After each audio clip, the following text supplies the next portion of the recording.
The show ended with a big announcement for next week's show. Cesaro and Daniel Bryan were back out to call out Roman Reigns to see whether or not he would accept Cesaro's challenge. Roman did come out, but he rejected Cesaro's challenge.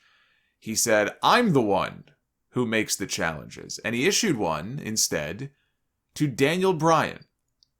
He said he's tired of seeing his face.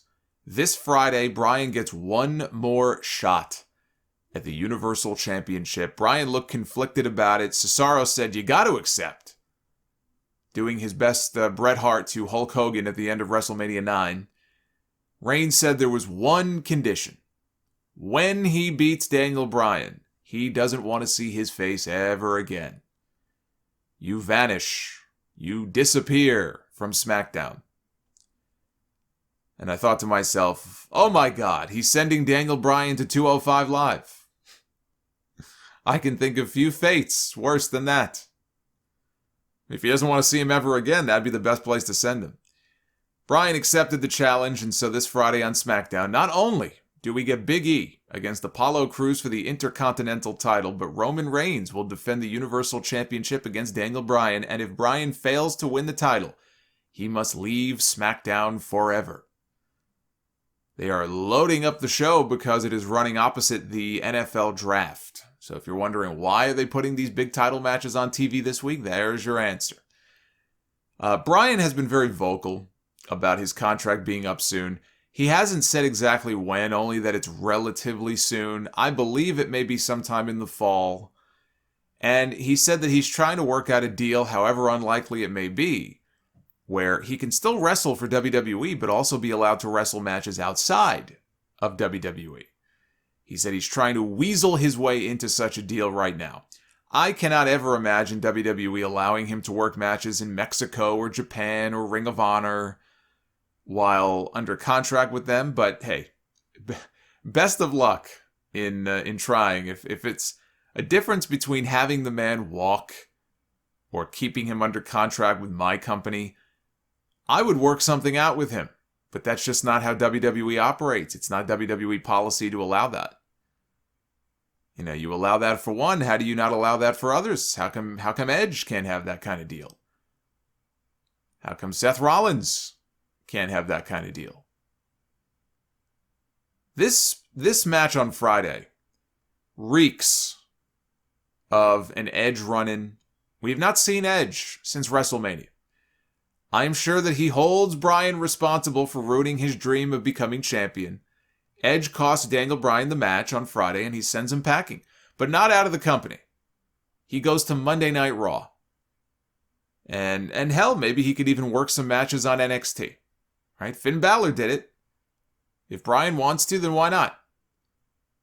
But Bobby Lashley is going to need more babyface challengers if he can get past Drew McIntyre at Backlash. And who knows, they may put the title right back on Drew. But if Lashley can come out of that pay-per-view next month with the title, they need babyfaces. They need top names. And they just don't have very many, if any. So if Bryan really is leaving in a few months, why not send him to Raw? And let him work with Lashley and a few other people to add a little more star power to the show. You know, you add a much-needed babyface to the show. Let him wrestle Lashley in front of live fans at SummerSlam, and then if he can't work something out with the company, then he leaves. You know, when you listen to Daniel Bryan speak, this is a man who loves wrestling. And I think leaving WWE for a while would reinvigorate him. You know, he told BT Sport after his WrestleMania match, he was in the main event of WrestleMania this year, in the championship match. And he told BT Sport, he said he felt very detached. He said it was really bizarre. It's taken me time to fully process what the experience was like because it wasn't like a normal thing. I felt very out of body in it. When I'm wrestling, I feel everything and I feel like I'm enjoying it. This was weird. I was out there and it felt like I was detached. It was so strange that before the match started, I got this strange feeling like, oh no, is this what it's like before you die? Am I going to die? Huh. Well, okay. I don't know why or how it happened, but it was unlike anything I have felt while wrestling. I think leaving WWE would reinvigorate him. I really do. You know, the different people that he would get to work with in different promotions in different countries. I know he wants to be a dad and he wants to spend more time with his family, but if he had the chance to do big matches here and there against the people he thinks it would be fun to work with, I guarantee you he would do it in a heartbeat. I mean, he's talked about how he wants to do a hair match in Mexico. He's got a lot of goals on his wrestling bucket list that he will not be able to fulfill so long as he works for WWE. They will not let that happen.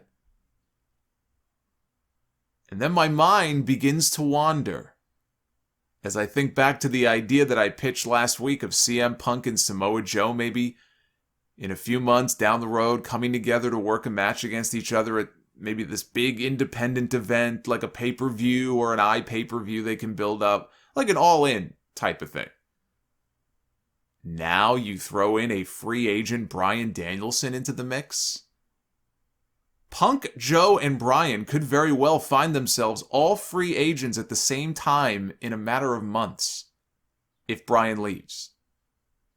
If you are a promoter, that has to be a tantalizing prospect. I would like to see Daniel Bryan as the traveling veteran before he retires. Yeah, I talked about CM Punk's comments earlier about Will Ospreay and the possibility of him working a match with Ospreay. Imagine Bryan in a big Tokyo Dome match against Will Ospreay or really any of those guys. You don't think that wouldn't appeal to him? He loves wrestling.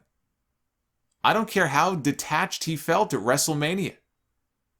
The man loves professional wrestling. And sometimes you need to break away from WWE to rediscover that love.